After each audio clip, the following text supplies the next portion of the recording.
diz assim, ela surgiu no tempo de Sócrates. E junto com ela surge uma série de outras coisas que nós estamos trabalhando. Ele trabalhou na época dele, nós estamos trabalhando aqui na nossa época, né?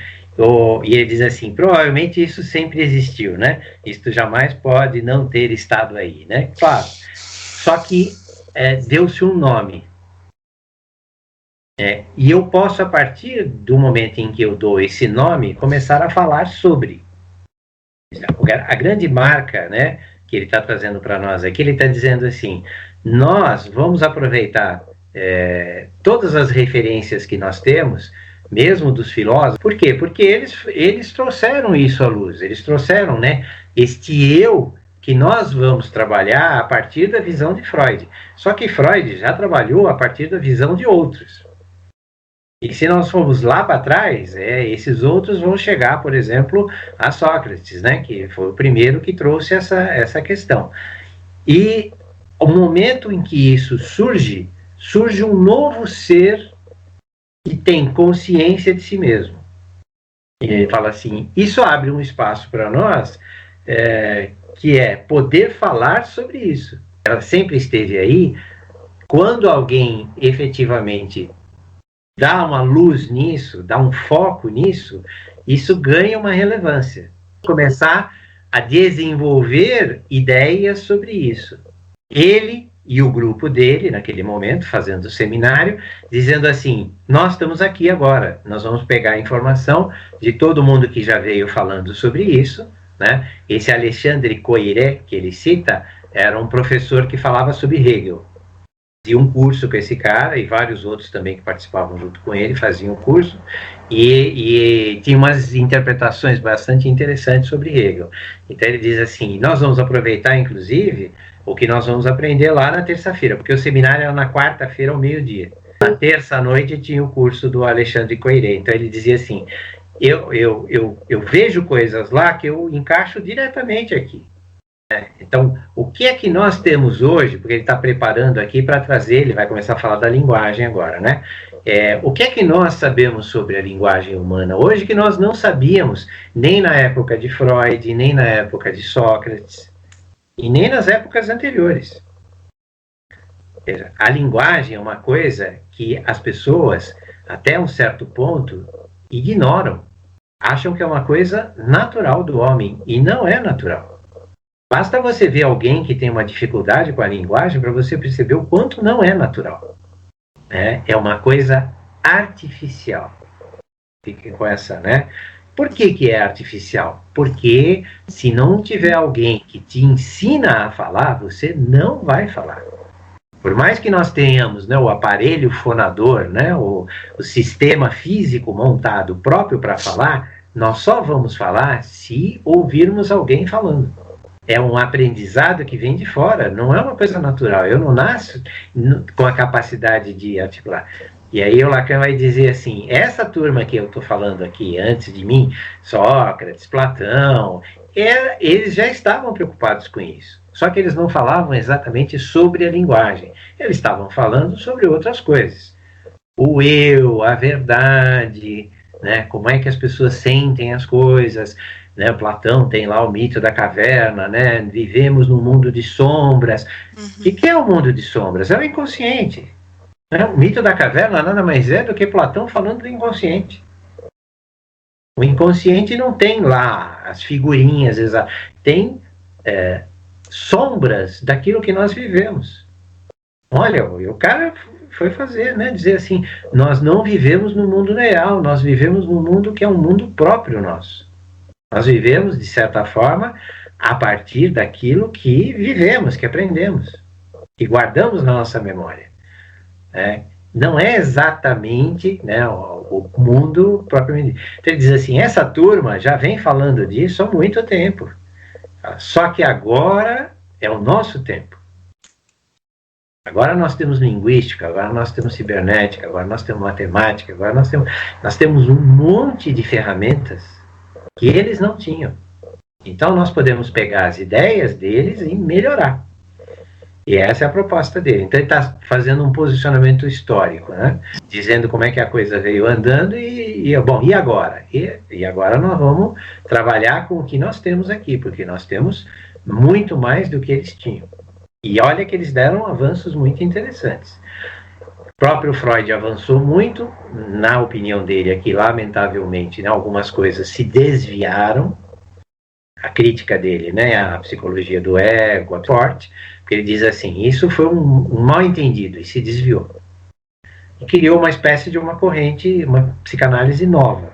E ele diz assim, que para mim não é psicanálise. Nós vamos trazer isso para um outro lugar. Vamos ver, né, se essa proposta é uma proposta boa. Ele diz assim, a subjetividade é esta verdade do inconsciente. É a verdade do inconsciente. Tem um saber, que é esse saber que está na consciência, está para fora. Ele diz assim, parece, depois ele vai explorar muito isso, que nós estamos o tempo todo divididos entre esta verdade inconsciente e este saber do mundo. Tá? E quando você escuta as pessoas que vêm falar com você, você percebe esse desencontro.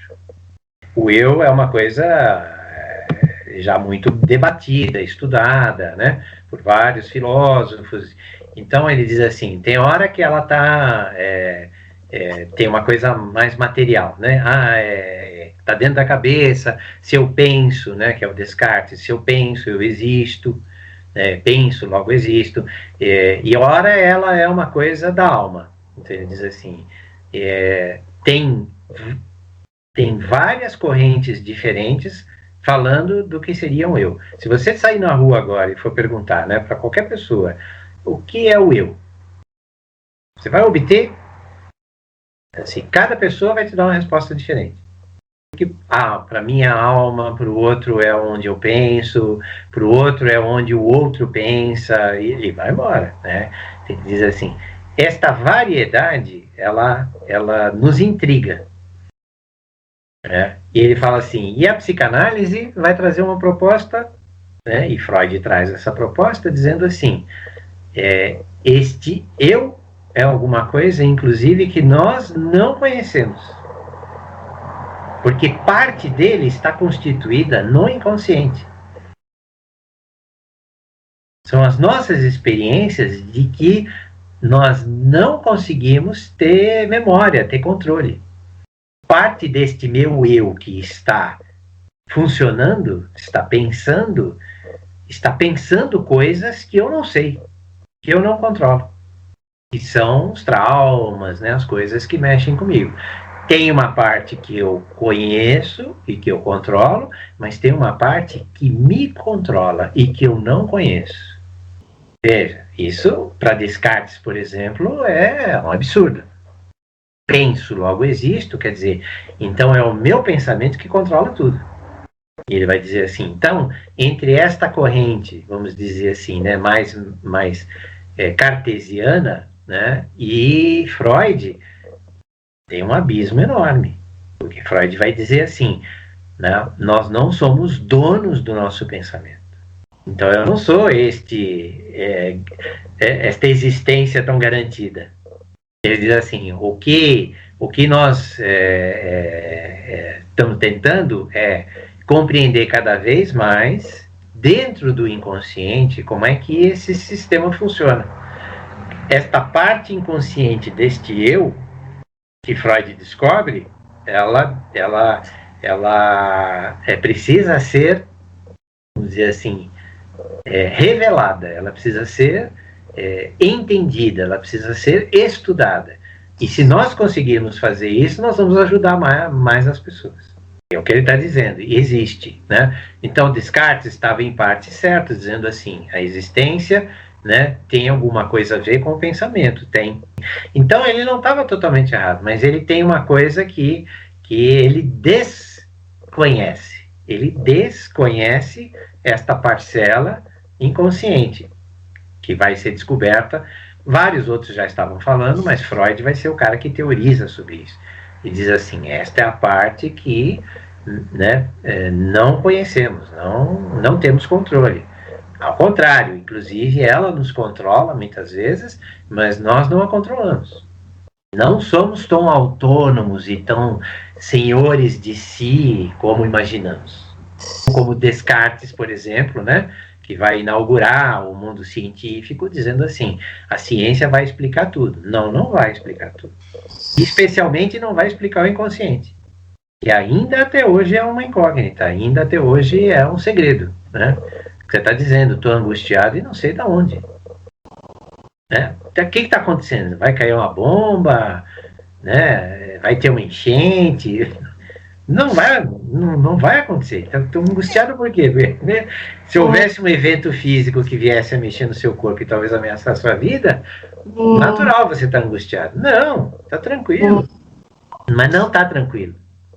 Quais são as experiências que eu tive, né? Coisas que eu vi e não compreendi, coisas que podem ter mexido comigo, inclusive, né? Me afetado, aí ele usa o afeto, né? Coisas que me afetaram, eu não compreendi, porque eu não tinha ou linguagem, ou não tinha idade para compreender, e isso ficou lá no meu inconsciente. Então, que histórias, vamos dizer assim, né? Eu tenho guardado que eu não sei e elas podem estar mexendo comigo. Então não está totalmente definido, né? Que o eu é aquilo que você pode falar sobre. Quem é você? Né? Porque sempre as pessoas dizem assim, o que é o eu? O eu é aquilo que responde quando alguém me pergunta quem eu sou. Ele responde, eu sou isso, eu sou aquilo, eu sou outro, eu sou... Não é, porque tem uma parte que eu não sei que eu sou. Né? Que pode inclusive me afetar, pode me surpreender, pode me fazer sofrer, pode me deixar doente. Freud traz isso e diz assim, eu trago para vocês uma notícia não muito boa, né? Dizer que existe uma parcela de vocês que não está controlada, né? Não está sob seu domínio. E inclusive pode prejudicar você, dependendo de como ela atuar. Veja, a partir do vocabulário que Freud traz, que nem ele estava falando aqui, né? Se Sócrates foi o primeiro a falar sobre o eu, ele mudou o mundo. Quando Freud fala do inconsciente, Freud muda o mundo. Existe um mundo antes de Freud, antes do inconsciente, e um outro mundo depois de Freud. A sexualidade, ela era compreendida de uma forma antes de Freud, ela passa a ser compreendida de uma outra forma depois de Freud. A partir do momento em que ele está falando aqui, alguém falou, aquilo vai se entranhando. Então nós somos criados, vamos dizer assim, né, já influenciados por todos esses pensadores, que a gente não percebe. Olha, Platão diz assim, o mundo que interessa não é o mundo real, é o mundo das ideias. O mito da caverna é isso, dizendo assim, você acha que você vive no mundo de verdade? Diz, não, porque o meu mundo é diferente do seu. Eu tenho uma ideia do mundo que não é igual à sua. Então eu vivo no meu mundo, no mundo das ideias. Por platônico, né? Que não existe fisicamente. Tudo. A partir do momento em que Platão diz assim, o que interessa é o mundo das ideias, ele inaugura um outro mundo. Existia um mundo antes de Platão e um mundo depois de Platão. Espera a criação, por exemplo, de um Deus único, fora da Terra, acaba com, né, a natureza como Deus e libera o homem, inclusive, para explorar a natureza. Tá certo? Dizer que o cara chegou. Falou, não, olha, chegou. Não, mas por que isso é importante? Porque isto é falado e escrito. Faz toda a diferença. É um mundo novo. A partir daí é outro mundo. Nós estamos falando aqui das várias máquinas, né? Cada máquina, cada geração de máquina nova que aparece, né? A pré-clássica, a clássica, a cibernética, a informacional, a inteligente, é um mundo novo que se abre. Não se vive mais da mesma forma que se vivia antes. Nós não poderíamos estar fazendo esse tipo de trabalho que estamos fazendo agora há 10 anos atrás, 15 anos, talvez 20 anos. A tecnologia abriu um espaço para que a gente pudesse fazer coisas que nós não podíamos fazer. E o quanto isto se incorpora e não volta mais para trás, vai para frente. Desse capítulo 1 que nós estamos lendo, esse é o principal. ponto dele. De quem é que ele vai? Porque Lacan diz que o sujeito do inconsciente, né, que é esse eu. Vocês já viram, nesse texto aparece o eu entre essas colchetes, eu sem colchete. Perceberam? Tem dois eus aí. Porque para ele vai dizer assim, ele usa, por facilidade do francês, o francês tem duas referências ao eu. Tem o je e tem o moi. Então, o je, ele é quando você vai conjugar, por exemplo, um verbo, e você vai dizer, né, que você vai j'ai travaillé, né? Então, eu vou trabalhar, aí é utilizado o je. Agora, eu vou para o meu trabalho, é utilizado o moi. Tá? Quer dizer, quando eu faço uma conjugação, é o je, e aí para o Lacan, que é quem conjuga é quem está formando, vamos dizer assim, o pensamento. Então, para ele, o je, que é esse que aparece entre parênteses aí, né, é o sujeito do inconsciente, seria um eu dentro do inconsciente. E o moi é esse que se relaciona com o mundo. Então, ele separa esses dois. No caso do português, nós não temos essa separação. Até tem o mim, né? Para mim trabalhar, para mim fazer, ou coisas do tipo. A decisão aqui dos tradutores foi manter eu nas duas formas. Só que para diferenciar, este eu aparece entre chaves, né? Que seria o sujeito do inconsciente, né? E o eu, quando ele fala, é aquele eu que está agindo no mundo. Então vamos pensar que é um eu consciente, esse que está sem o parênteses, e o que está entre parênteses é o eu inconsciente, seria o eu do inconsciente. E ele depois vai chamar de sujeito do inconsciente.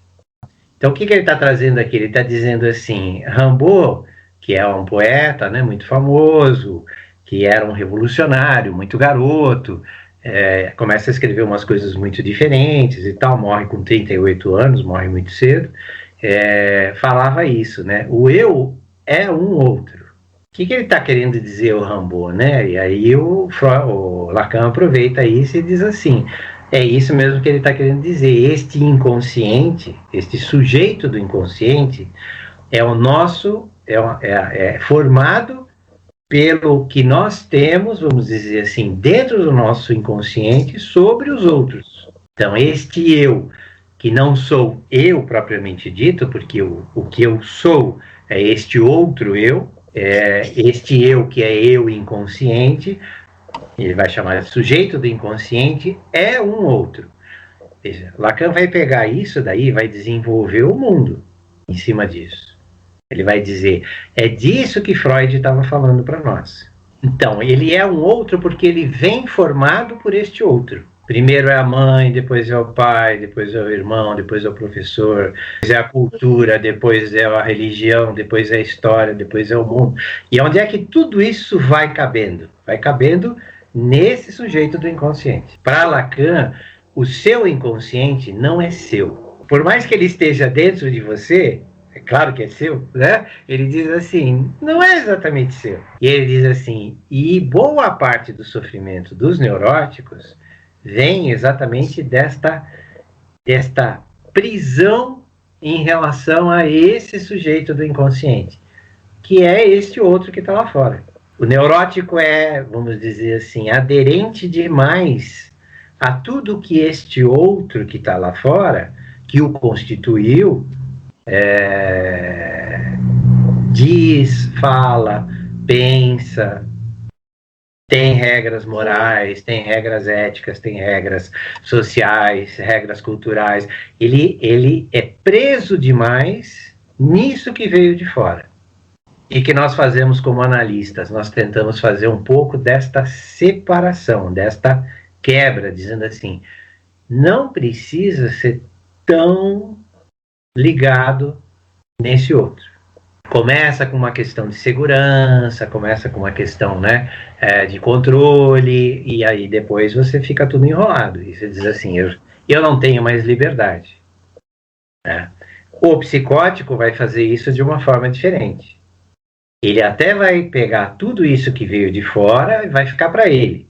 Mas ele vai dizer assim, agora que eu já tenho tudo isso, eu quero que eu lá fora que se dane. Todo mundo começa com esse mesmo processo. Nós vamos ver nesse seminário mesmo, ele vai falar bastante da alienação e da separação, tá? Que são os processos que formam esse sujeito do inconsciente. Ele vai dizer assim, todo mundo vai pelo mesmo caminho. No entanto, há um momento onde você diz assim, vou ser mais aderente ou vou ser menos aderente. Ou eu não vou ser nada aderente, por exemplo, que é o autismo. Veja, e uma das coisas que vai vir um pouquinho para frente, mas já vou adiantar, é quando eu recebo tudo isso que vem do outro, uma das coisas que vem junto, mesmo que a gente não queira, é o sentido. Significado e sentido. Porque este outro, ele está lá fora, e ele está carregado de significado e sentido. Ele está carregado de regras, ele está carregado de informações. E quando ele passa para você, vamos dizer assim, né? O que ele... uma mãe, por exemplo, ensinando uma criança a usar o banheiro, fazer as primeiras necessidades, a higiene. O que ela está trazendo? Ela está trazendo regras de convivência cheias de sentido, cheias de significado. E o que o Lacan vai dizer para nós é que isso, para o neurótico, é uma coisa, gruda, é uma coisa, e fica preso nisso. Alguns mais, alguns menos, tá? Mas fica muito preso e muito grudado. Ele vai dizer assim, quando você está trabalhando com a pessoa, você precisa dar um jeito, e tem vários jeitos, a gente já falou de alguns deles, cortar a sessão, fazer perguntas para a pessoa ficar girando em torno, provocar ela para associação livre o tempo todo, dizer assim, fale mais sobre tal coisa. A pessoa já falou um monte de vezes, mas você continua perguntando, fala outra vez. Você já me contou essa história, mas conta de novo. Aí você dá uma de besta dele, né? Ele fala, eu esqueci. Do que foi mesmo que você falou? Para provocar o quê? Provocar que ela vá esgotando esse sentido. De tanto repetir, de tanto falar, de tanto contar a mesma coisa, de passar por esse mesmo significado N vezes, ela começa a olhar e começa a dizer assim, parece que tem alguma coisa aí que não está legal. Quando ela fala isso, ela fala assim, eu estou começando a ficar meio perdida. Eu já não sei mais direito nem quem eu sou. Foi esse sujeito do inconsciente. Não foi o eu. Por isso não é perigoso isso. Porque o eu consciente, ele continua lá, dizendo exatamente quem você é. O que nós queremos é um pouco mais de flexibilidade nesse eu inconsciente. Nesse sujeito do inconsciente. Que é formado pelos significantes, pela linguagem. Esse outro eu, que é o eu que está lá lidando com o mundo, esse é o eu imaginário. E ele é bastante rígido e ele é bastante, vamos dizer assim, difícil de mexer. Nós não queremos muito mexer nesse cara. Nós queremos mexer nesse outro que é o eu inconsciente. Este é simbólico. Por ser simbólico, ele está carregado de significado. Está carregado de lógica, ele está carregado de regras. A própria linguagem, veja, eu não consigo falar sem seguir uma série de regras. Eu tenho que colocar, eu, Roberto, falo para... Tá certo? Eu estou montando uma frase. Se eu falar tudo errado, ou tudo trocado, ou tudo fora de ordem, vocês não vão me entender. Então, somente essa quantidade de regras que nós temos para nos expressar já é uma coisa que prende muito a gente. Então, uma das coisas que você pode ficar ouvindo o seu paciente ele está montando frases de forma diferente. Ele fazia um tipo de abordagem da linguagem de uma maneira e hoje ele começa a variar, ele começa a montar frases de uma outra maneira. Isso quer dizer o quê? Que ele está, de alguma maneira, flexibilizando aquelas regras que estavam prendendo ele. em geral começa a vir o quê? Uma fala tipo assim, parece que eu estou sofrendo menos. Ou o meu sofrimento está começando a se movimentar, ele não está mais no mesmo lugar. Ou eu sofria um mês com determinada coisa, agora 2, 3 dias. Ou eu tinha dor de cabeça todo sábado, agora é sábado sim, sábado não, e às vezes dá dor de cabeça durante a semana. O que começou a acontecer? Junto com isso, a fala dele começou a se modificar. E às vezes não é uma grande mudança, são pequenas mudanças. Mas a estrutura da fala, ela já é um sinal para você de que alguma coisa está se flexibilizando. A temática começa a vir assim, eu tenho preocupações que são preocupações que talvez eu sempre tenha tido e eu não percebia. O que é que o Lacan vai dizer para nós? Quando a pessoa começa a fazer essa amarração de vários tempos ao mesmo tempo, presente, passado, futuro, ela está exatamente trabalhando dentro desse sistema lógico, desse sistema de significados. E ela está trazendo isso, de certa forma, para meio que liberar alguma coisa que estava lá presa e amarrada. Freud dizia exatamente isso, é um saber que não se sabe, né? Está lá, mas não está acessível. Então, através da análise, a gente começa a mexer com isso.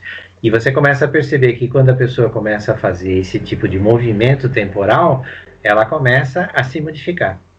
Porque uma das coisas que a neurose faz é congelar o tempo. O que é um trauma? Trauma é tempo parado. Alguma coisa aconteceu, eu não sei o que foi, mas ficou parado lá. Não continuou fazendo aí vou falar lacanianamente, a cadeia significante. Não deslizou mais. Parou, brecou. Né? Se você conseguir fazer com que isso de alguma coisa se movimente, ele de novo volta a deslizar. E muito provavelmente vai liberar muito dessa lógica, desse sentido, desse significado.